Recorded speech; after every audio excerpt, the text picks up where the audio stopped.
How's it going, everybody? Dan Shubman here with Full Torque Fitness. Got one of our other amazing coaches, Amber, who happens to also be an LPGA teacher as well. Doesn't really do much of that anymore, first to make people sweat a little bit. But we're going to talk today about a different characteristic of the golf swing here. First two that we decided to look at were the S posture and C posture, and today we're going to look at the S posture.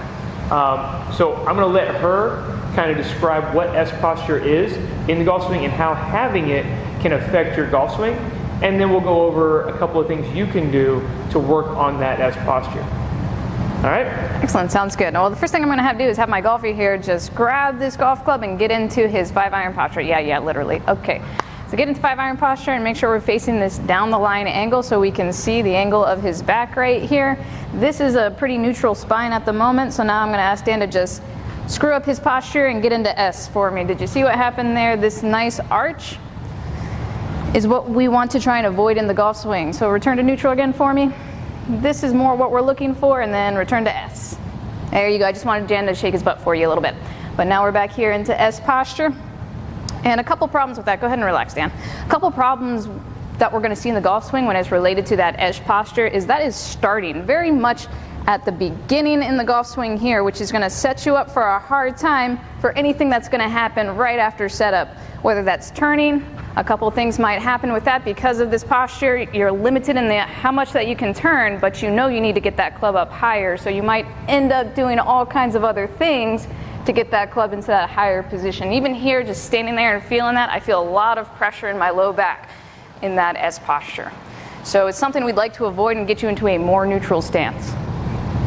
Perfect. Thank you, Amber. So now we want to look at a couple of exercises that can help you in terms of getting rid of that S posture. And one of the things that we want to look at is this may be something that's not just affecting your golf swing, it could be affecting you on a daily life. You could have a little bit of what we call a lordosis in your low back.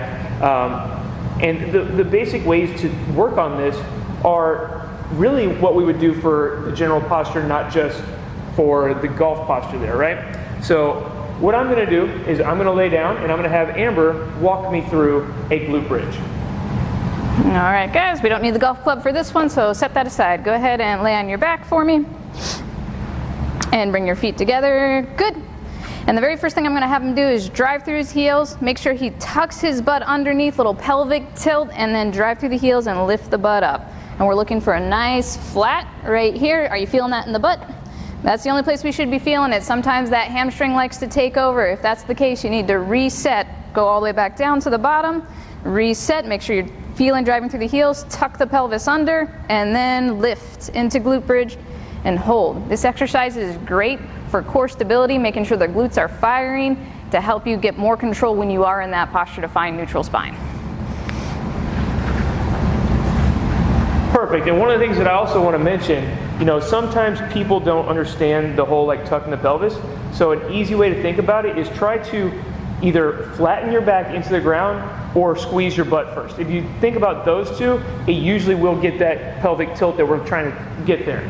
Another exercise that is great for this, and I'll have her walk me through it again, is just the cat-cow. It's actually something that's done in both rehab settings and it's done in yoga as well. So I'll let you take over on that. All right, first thing we want you to get down on all fours.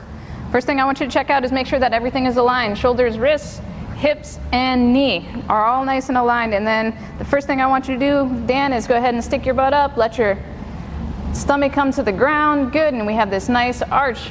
And then go ahead and rotate, push through the other way. Tuck the butt under, pushing up all the way through the thoracic spine. This is excellent for spinal health. The spine should be able to move. And in the golf swing, we don't want it to move so much, but here we want to make sure that we can see each vertebrae moving. As we come up here, thoracic spine's moving. And we've got this nice arch.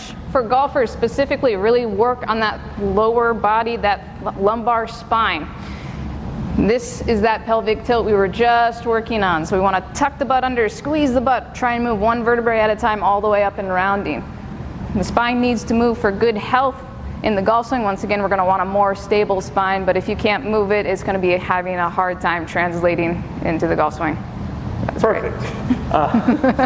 So those are two of the easiest things that we can have you do that you don't really need any equipment to work on getting rid of that S posture that really has a lot of effects, not just in golf swing, but in life. Next time when we do this, we'll be talking about the C posture, so make sure to look out for that. We'll see you next time. Thanks for joining us.